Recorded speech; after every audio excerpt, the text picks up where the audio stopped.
أيها الذين آمنوا أطيعوا الله وأطيعوا الرسول وأولي الأمر منكم سبا بڑی محمد اللهم صل على محمد وآل محمد. تاریخ اسلام میں رسول خدا صلی اللہ علیہ وآلہ وسلم کے بعد اگر مشاہدہ کیا جائے اس بات کا بخوبی اندازہ ہوگا کہ ان کے زمانے کے لوگوں نے اپنے زمانے کے امام کا ساتھ نہیں دیا. رسول خدا کی رحلت ہونی تھی. دیکھا گیا کہ علی علیہ السلام سے خلافت کا حق چھین لیا گیا، یہاں تک کہ میرے مولا 25 سال تک حکومت الہی سے محروم رہے.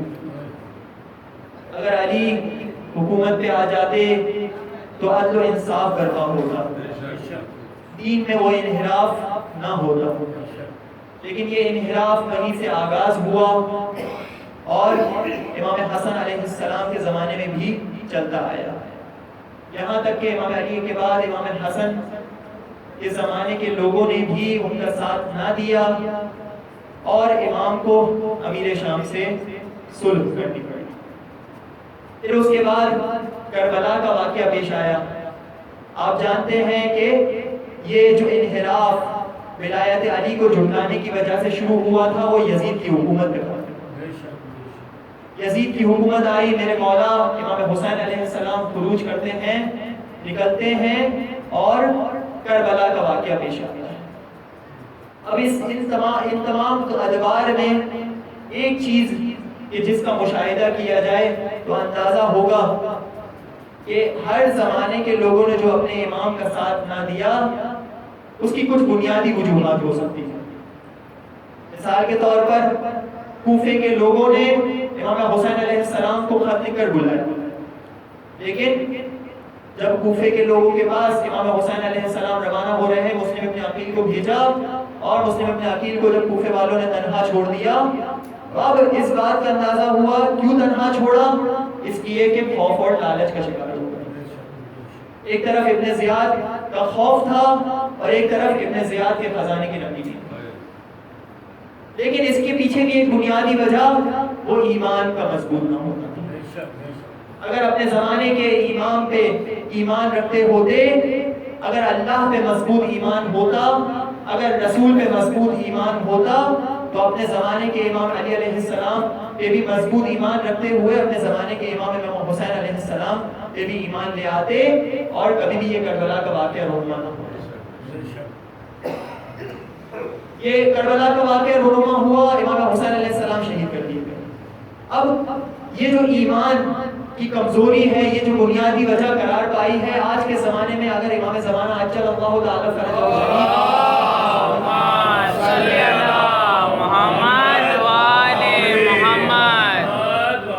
ظہور کی تعجیل کے لیے ہم دعا کرتے ہیں اللہم عجل ولیک الفرج، لیکن اگر ہمارا بھی وہی کوفے والوں کی طرح دعویٰ ہو اور جب امام آ جائے تو وہی ہمارا ایمان کمزور ہو اور ہم اپنے زمانے کے امام کو چھوڑ دے تو ہم میں اور کوفے والوں میں کیا فرق ہے؟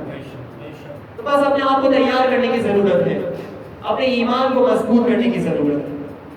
آپ نے خطبہ میں پیش کیا کہ یہ انحراف امام علی علیہ السلام کے زمانے سے شروع ہوا. رسول خدا کی رحلت کے بعد امام علی علیہ السلام کی ولایت کو جھٹلایا گیا. 10 آیت علی علیہ السلام کی ولایت کے بارے میں قرآن میں موجود ہے.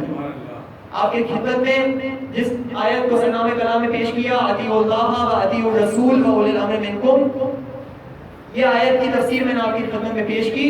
اسی طریقے سے اسی آیت سے مشابہت رکھتی ہے آیت ولایت، بہت مشہور آیت ہے.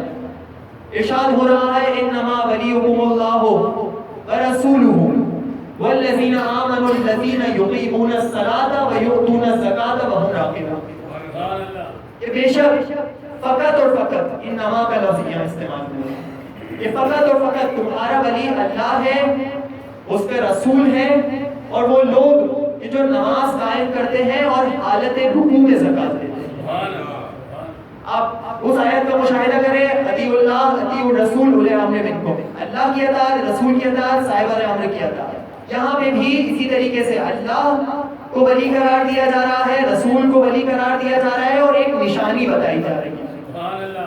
اب تاریخ کو اٹھا کے دیکھ لیں، 43 کے قریب روایتیں موجود ہیں کہ جس میں سب سے مضبوط روایت جناب ابو ذر صلوات اللہ علیہ صحابہ محمد و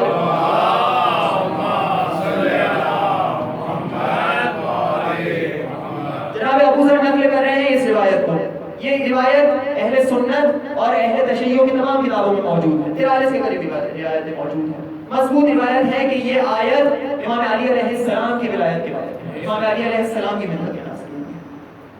اب یہاں سے واقعہ جو ابو ذر بیان کر رہے ہیں کہ ایک مرتبہ مسجد میں سب موجود تھے، فقیر آتا ہے سوال کرتا ہے کہ ہے کوئی کہ جو میری مدد کرے۔ ایک مرتبہ اس نے سوال کیا اور کسی نے جواب نہ دیا، دوسری مرتبہ سوال کیا، کسی نے جواب نہ دیا، تیسری مرتبہ جب اس نے سوال کیا ہے اور کسی نے جواب نہ دیا تو ایک مرتبہ خدا کو مخاطب کرتے ہوئے کہتا ہے اے خدا تو گواہ رہنا تیرے نبی کی مسجد سے خالی ہے۔ ایک مرتبہ میرے مولا حالت رکوع میں ہے اور حالت رکوع میں انگوٹھی کے ذریعے سے زکات دے دیتے ہیں، صدقہ دے دیتے ہیں۔ اب رسول خدا نے یہ واقعہ دیکھا، رسول خدا نے ہاتھ بلند کیا، ہاتھ بلند کرتے ہوئے دعا کی، اے خدا جس طرح موسیٰ نے دعا کی تھی۔ اب یہ جو دعا ہے قرآن میں بھی اس دعا کا ذکر ہے۔ موسیٰ کی کیا دعا تھی؟ قال رب اشرح لي صدري ويسر لي امري واحلل عقدة من لساني يفقهوا قولي واجعل لي وزيرا من اهلي هارون اخي۔ موسیٰ نے یہ دعا کی تھی کہ اے خدا رب اشرح لي صدري، میرے سینے کو کشادہ کر دے، رب اشرح لي صدري ويسر لي امري، میرے امر کو آسان کر دے، واحلل عقدة من لساني يفقهوا قولي، میری زبان کی لغت کو ختم کر دے تاکہ یہ لوگ میری بات کو سمجھ سکے۔ اور پھر آخر میں موسیٰ نے دعا کی تھی واجعل لي وزيرا من اهلي هارون اخي، کہ میرے ہی اہل میں سے میرے وزیر کو قرار دے، کس کو؟ میرے بھائی ہارون کو۔ رسول خدا یہ دعا کر رہے ہیں ہاتھ بلند کرتے ہوئے، اے خدا موسیٰ نے دعا کی تھی قال رب اشرح لي صدري ويسر لي امري واحلل عقدة من لساني يفقهوا قولي واجعل لي وزيرا من اهلي هارون اخي۔ اے خدا جس طرح موسیٰ نے ہارون کے لیے دعا کی تھی، میں بھی یہی دعا کرتا ہوں کہ علی علیہ السلام کو ہارون کی طرح میرے خلیفہ قرار دے۔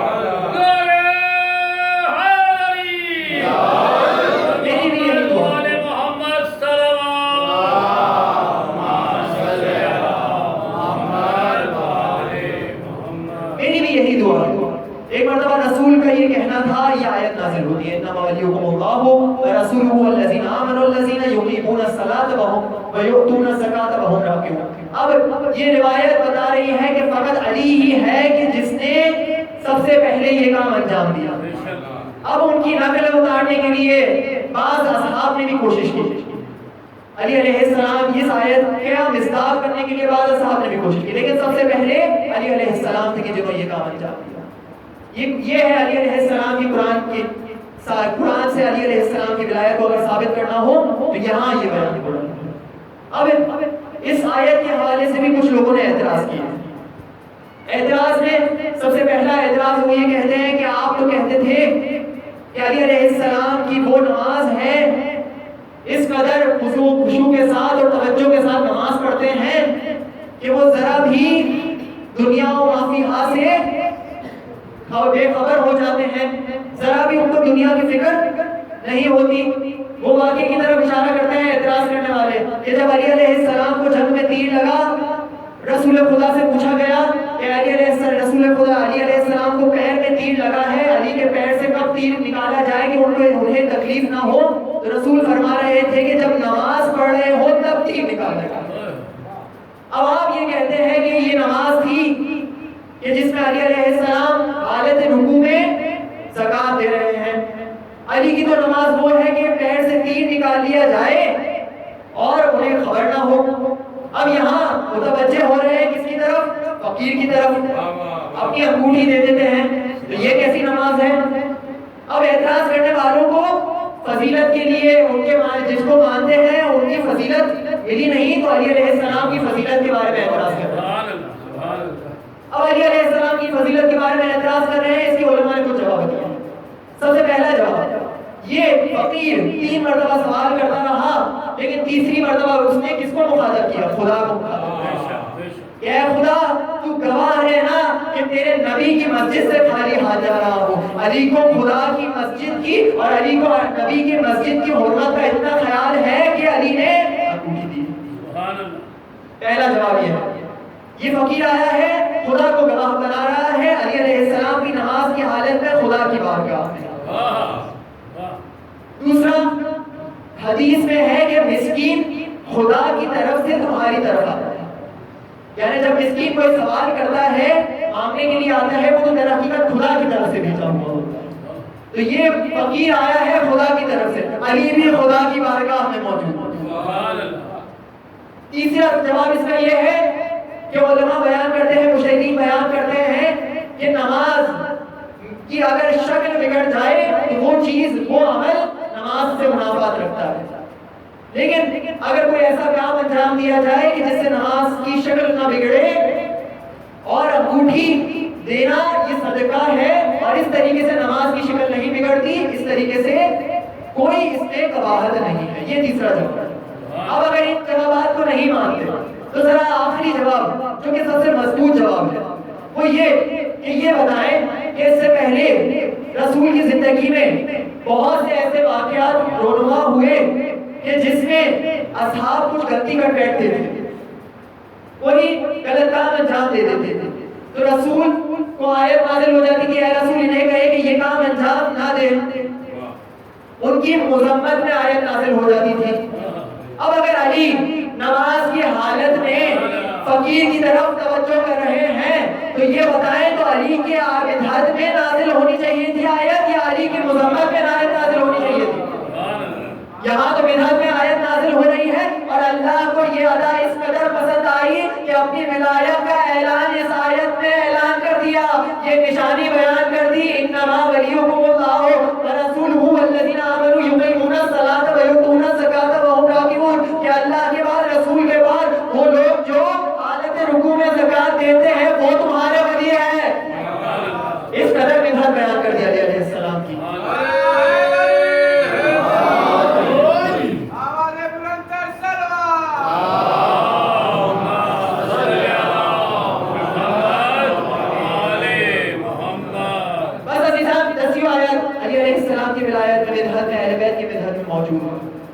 یہ انحراف اس زمانے سے شروع ہوا ہے، رسول خدا کے زمانے سے. اگر آپ دیکھتے ہیں کہ لوگوں کا ایمان کمزور ہے وہ اس زمانے سے شروع ہوا. اور کیا وجہ ہوئی کہ لوگوں نے اپنے زمانے کا امام کو چھوڑ دیا؟ اس لیے کہ انہیں اپنے زمانے کے امام کی معرفت. ائمہ ہر نے بے انتہا کوششیں کی. رسول خدا کے بعد خود امام حسین علیہ السلام نکل رہے ہیں، اسی کوشش میں ہے کہ کسی بھی طریقے سے ان کا ایمان ٹھیک ہو جائے. ان کے ایمان، یہ اپنے زمانے کے امام کو پہچان لینا. میرے مولا امام جعفر صادق علیہ السلام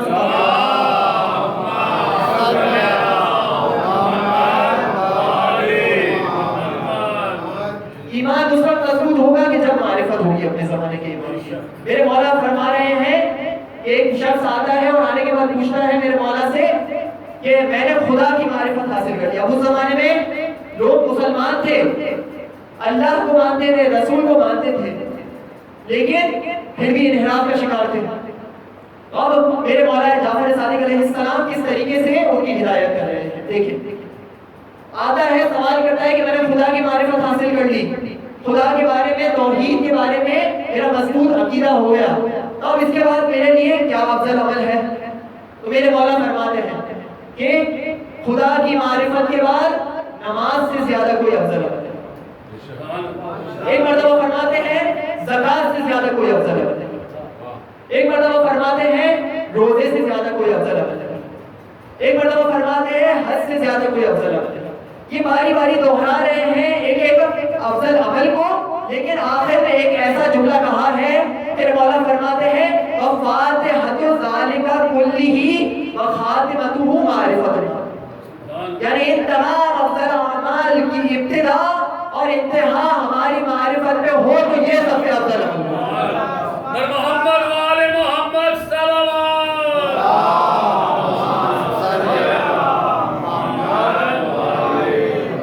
وسلم. تاکہ وہ پہچان سکے کہ واقعی وہ جو اعمال انجام دے رہا ہے وہ صحیح بھی ہے یا نہیں ہے۔ اگر اسے اپنے زمانے کے امام کی معرفت نہ ہوئی، اپنے زمانے کے امام کو نہ پہچانتا ہوا تو مات میتۃ الجاہلیہ، جاہلیت کی موت مرے گا۔ اب اس لیے کیونکہ تاکہ دیکھ سکے کہ وہ جو اعمال انجام دے رہا ہے وہ اپنے زمانے کے امام کے مطابق دے رہا ہے یا نہیں۔ ہو سکتا ہے وہ نماز پڑھ رہا ہو سکتا ہے وہ حج انجام دے رہا ہو سکتا ہے وہ عبادتوں میں مصروف ہو سکتا ہے وہ اپنے اموال کو صدقہ دے رہا ہو، لیکن وہ پھر بھی انحراف کا شکار ہو اور ایک وہ وقت آئے کہ اپنے زمانے کے امام کے خلاف جنگ لڑنے پہ آ جائے۔ امام حسین علیہ السلام کے مقابلے میں تلاوت قرآن کرنے والے تھے، نماز شب پڑھنے والے تھے، کوئی گناہگار فاسق و فاجر نہیں تھے۔ وہ ایک طرف ایک گروہ تھا لیکن دوسرے اس طرح کی بھی تھے، افضل اعمال انجام دیتے تھے لیکن اپنے زمانے کے امام کی معرفت نہ تھی۔ میرے مولا امام محمد باقر علیہ السلام فرما رہے ہیں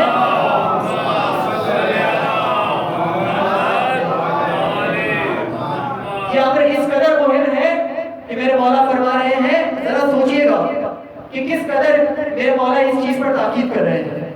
میرے مولا فرما رہے ہیں اگر کوئی شخص راتوں کو عبادت میں گزار دے، دن بھر روزے سے ہو، اپنے تمام اموال کو صدقہ دے دے، اپنی تمام عمر طواف کعبہ میں گزار دے، یہ تمام افضل اعمال امام محمد باقر علیہ السلام ایک کے بعد ایک گنوا رہے ہیں کہ اگر کوئی شخص راتوں کو عبادتوں میں گزار دے، دن بھر روزے سے ہو، اپنے تمام اموال کو صدقہ دے دے، اپنی تمام عمر طواف کعبہ میں گزار دے، لیکن اس کو اپنے زمانے کے امام کی معرفت نہ ہو کہ وہ اپنے زمانے کے امام کی معرفت کے بعد اپنے کاموں کو ان کے مطابق انجام دے، تو جان لو کہ اس کا کوئی اجر نہیں ہے اور وہ اہل ایمان میں سے شمار نہ ہوگا، کیونکہ وہ یہ سمجھ رہا ہے کہ اس کے جو اعمال ہے وہ خدا کی راہ میں ہے۔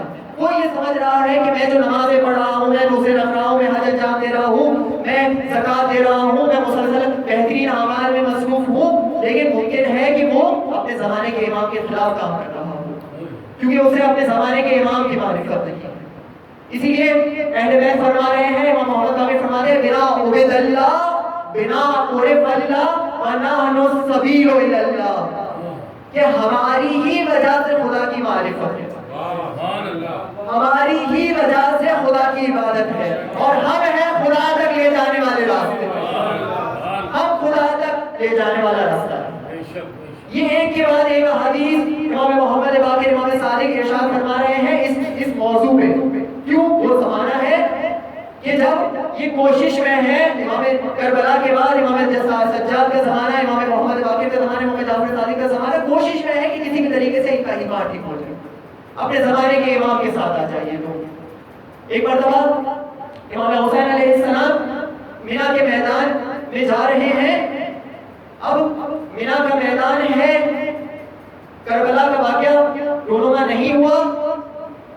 اب امام حسین علیہ السلام جب اس ماحول کو دیکھ رہے ہیں، کس طرح کوشش کر رہے ہیں، میرا موضوع یہی تھا کہ کربلا میں کس طریقے سے امام حسین علیہ السلام نے کس طریقے سے لوگوں کے ایمان کو ٹھیک کرنے کی کوشش کی۔ امام حسین علیہ السلام مینا کے میدان میں تھا۔ ایک مرتبہ ابن عباس کو کہتے ہیں کہ لوگوں کو اکٹھا کرو۔ اب یہ جو مجمع اکٹھا ہو رہا ہے کوئی عام مجمع نہیں، اس مجمع میں 200 کے قریب اصحاب موجود ہیں، اصحاب کہ جنہوں نے رسول خدا کو بالمشافہ دیکھا تھا۔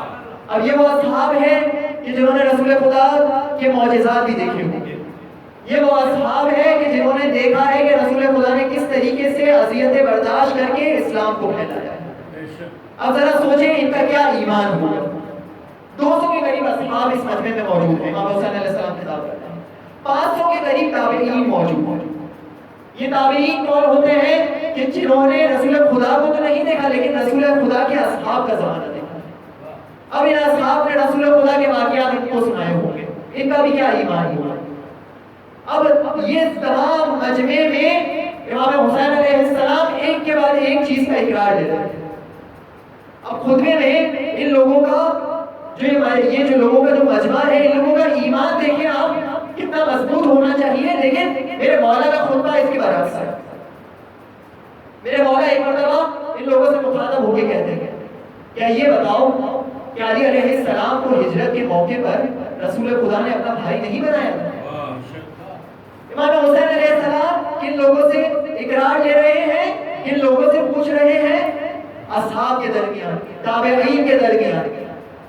رسول خدا کے زمانے کو 50 سال گزرے ہیں, لیکن میرے مولا حسین علیہ السلام کوشش میں ہیں, تمام باتوں کو یاد دلا رہے ہیں, اقرار لینے کی کوشش کر رہے ہیں تاکہ انہیں یاد آ جائے, ان کا ایمان ٹھیک ہو جائے, یہ حسین کے خیمے میں آ جائے. پوچھ رہے ہیں کہ یہ بتاؤ کہ کیا ہجرت کے موقع پر علی علیہ السلام کو رسول خدا نے اپنا بھائی نہیں بنایا تھا؟ سب اصحاب و تابعین کہتے ہیں ہاں مولا ایسا ہی ہوا. ایک مرتبہ میرے مولا فرماتے ہیں کیا یہ بتاؤ کہ جنگ تبوک میں جب علی علیہ السلام کو رسول خدا چھوڑ کر جا رہے تھے تو کیا یہ نہیں فرمایا تھا انت منی بمنزلۃ ہارون من موسیٰ؟ کیا ہوا تھا واقعہ آپ کو بتاتا چلوں. جنگ تبوک میں رسول خدا نے امام علی علیہ السلام کو چھوڑ دیا کہ علی علیہ السلام جنگ میں شریک نہیں ہو سکتے. اب جس طرح آج کے زمانے میں کچھ لوگ پروپیگنڈا کرتے ہیں, اسی طریقے سے وہ زمانے میں کچھ لوگوں نے پروپیگنڈا کیا کہ علی کو چھوڑ کر جا رہے ہیں, رسول علی کو چھوڑ کر جا رہے ہیں. ایک مرتبہ رسول خدا نے اس واقعے کی طرف اشارہ کیا کہ جب موسیٰ 40 دن کے لیے کوہ طور پر جا رہے تھے تو ہارون کو اپنا وصی بنا کر گئے تھے, اور اس وقت فرمایا تھا کہ ہارون آپ میرے خلیفہ ہو اور جانشین ہو. تو اس واقعے کی طرف اشارہ کرتے ہوئے رسول خدا نے امام علی علیہ السلام کو جب جنگ تبوک میں چھوڑ کر جا رہے ہیں تو فرمایا انت منی بمنزلۃ ہارون من موسیٰ, اے علی تمہاری نسبت مجھ سے وہی ہے جو ہارون کو موسیٰ سے تھی, جو ہارون کو موسیٰ سے تھی وہی نسبت ہے. اب اس فضیلت کو امام حسین علیہ السلام حنا کے میدان میں ان لوگوں سے اقرار لے رہے ہیں کہ کیا رسول خدا نے جنگ تبوک میں امام علی علیہ السلام کو یہ نہیں فرمایا تھا کہ انت منی بمنزلۃ ہارون من موسیٰ, یا علی علیہ السلام کی ولایت کو دہرا رہے ہیں, ایک کے بعد ایک اقرار لے رہے ہیں. کیا یہ نہیں فرمایا کہ علی علیہ السلام کے دروازے کے علاوہ تمام دروازوں کو بند نہیں کر دیا تھا؟ خدا کے کہنے پر رسول کو حکم ملا کہ مسجد سے تمام دروازے بند کر دیے جائیں, لیکن سوائے علی کے دروازے. امام حسین اس فضیلت کو بھی گنوا رہے ہیں کہ کیا رسول نے تمام مسجد کے دروازوں کو سوائے علی کے دروازے کے بند نہیں کر دیا تھا؟ کیا علی علیہ السلام کو مدینہ قوم میں مولا نہیں بنایا تھا؟ کیا یہ بتاؤ کہ وہ شخص جو یہ دعویٰ کرتا ہے کہ میں رسول سے محبت کرتا ہوں اور علی سے بغض رکھتا ہوں, کیا یہ اس کا دعویٰ ٹھیک ہے؟ پھر آپ اسی دعوے کی نفی کر رہے ہیں. یہ جو شخص یہ دعویٰ کرتا ہے کہ میں رسول سے محبت کرتا ہوں اور علی سے وہ بغض رکھتا ہے تو در حقیقت وہ جھوٹا ہے. یہ امام حسین علیہ السلام مینا کے میدان میں اصحاب اور تابعین کے درمیان یہ اقرار لے رہے ہیں. کوشش میں ہے کسی بھی طریقے سے ان کا ایمان ٹھیک ہو جائے, کوشش میں ہے کہ علی علیہ السلام کی ولایت کو قبول کر لے جو انحراف اس زمانے سے شروع ہوا ہے کربلا کا واقعہ نہ ہونے پائے. یہ سلسلہ چلتا رہا یہاں تک کہ امام سجاد نے اسی عظمت کو لے کر کربلا کے بعد جو مشن امام حسین علیہ السلام کا آگے بڑھایا, ہر جگہ پر پیغام پہنچایا. کیا پیغام پہنچا رہے ہیں؟ مصائب کے ذریعے سے, دعاؤں کے ذریعے سے, گریہ کرنے کے ذریعے سے لوگوں کو پیغام پہنچا رہے ہیں کہ یہ بتاؤ کہ میرے بابا کو کس نے قتل کیا, یہ بتاؤ کہ میرے بابا کو کیوں قتل کیا گیا اور کیسے قتل کیا گیا. ہر جگہ پر امام مصائب کو دہرا رہے ہیں, الگ اسٹریٹجی ہے. اب ذرا سوچیں وہ زمانہ ہے امام سجاد اس طریقے سے لے کر چل رہے ہیں. یہ وہ زمانہ ہے کہ جہاں قرآن کی تفسیر پہ بھی پابندی ہے, حدیث کے نقل کرنے میں بھی پابندی ہے. کربلا کے بعد اس کربلا کے واقعے کو چھپانے کے لیے کس قدر سازشیں کی گئی کہ اگر قرآن کی تفسیر بیان ہوگی تو اہل بیت علیہ السلام کی فضائل کھل کر آ جائیں گے. قرآن کی تفسیر میں پابندی ہے, حدیث کے نقل کرنے میں پابندی ہے, قرآن پڑھنے میں پابندی نہیں ہے. اب دوسری طرف سے حدیث کے نقل کرنے میں پابندی ہے لیکن جعلی احادیث کا بازار کر رہے ہیں. رسول خدا سے احادیث کو منسوخ کیا جا رہا ہے. کچھ ایسے راوی ہیں کہ اگر ان کے عمر کو رسول خدا کے ساتھ ہی موازنہ کیا جائے تو جتنی احادیث ان سے ملتی ہے ان کی عمر کم ہے اور احادیث زیادہ ہے. کچھ ایسے جعلی احادیث پڑھنے والے کافی ہیں. اب اس میں سے ایک حدیث یہ امام کا زمانہ ہے، امام سجاد کا، کہ جس میں امام صادق علیہ السلام جس زمانے کے بارے میں فرما رہے ہیں ارتد الناس بعد الحسین الا ثلاث، کہ لوگ مرتد ہو گئے اسلام سے، لوگوں نے منہ موڑ لیا سوائے 3 لوگ. بعض روایتوں میں 7 لوگ، بعض روایتوں میں 5 لوگ، بعض روایتوں میں 20 لوگ.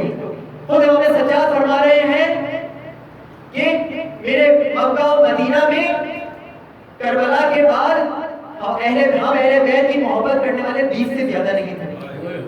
یعنی یہ زمانہ آ چکا ہے، اس قدر مصیبتوں کا زمانہ ہے امام سجاد کا. اب ایک طرف قرآن کی تفسیر میں پابندی ہے اور دوسری طرف سے جعلی احادیث کا بازار کرتا ہے. ایک حدیث کو یزیدی حکومت کوشش میں ہے کسی بھی طریقے سے پھیلا دیا جائے تاکہ لوگ ان کے خلاف قیام نہ کریں کہ من خرج من سلطان شبرا مات میتۃ الجاہلیہ، کہ جو اپنے زمانے کے سلطان اور بادشاہ کے خلاف ایک وجہ بھی، ایک بارش کے برابر بھی قیام کرے گا تو وہ جاہلیت کی موت کرے گا. ایسی احادیث کو اس زمانے میں رائج کیا جاتا ہے. اور دوسری طرف سے لوگوں کو قائل کرنے کے لیے کیا کہا جا رہا ہے؟ وہ قرآن کی آیت ہے ما آتاکم الرسول فخذوہ، کہ جو رسول تمہیں دے گئے تم اس کو لے لو. اور حدیث یہ ہے. اب اس طریقے سے لوگوں کو خاموش کیا جا رہا ہے تاکہ کچھ لوگ اس زمانے میں قیام نہ کریں. امام سجاد کا یہ زمانہ ہے.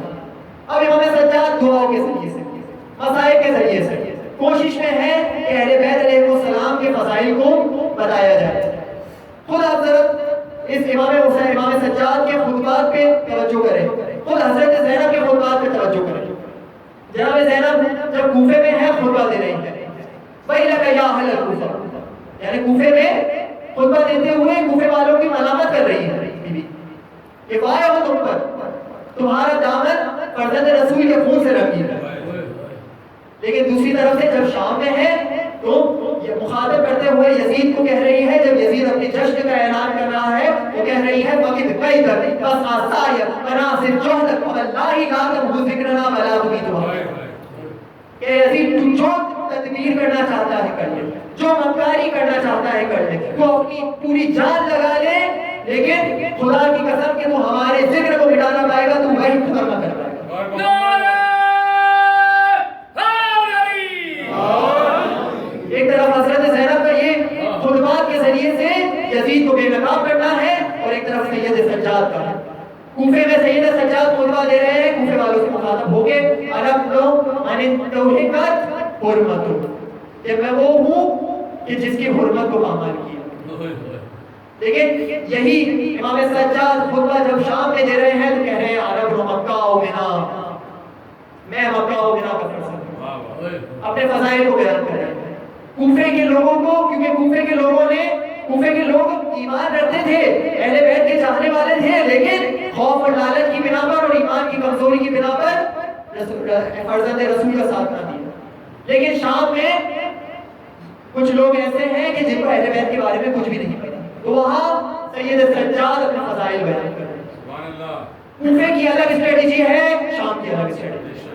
یہ آج سے لے کر امام سجاد چلے ہیں. امام سجاد نے 3 بڑے کام کیے اس زمانے میں کہ جب وہ واقعہ حرہ بھی پیش آتا ہے.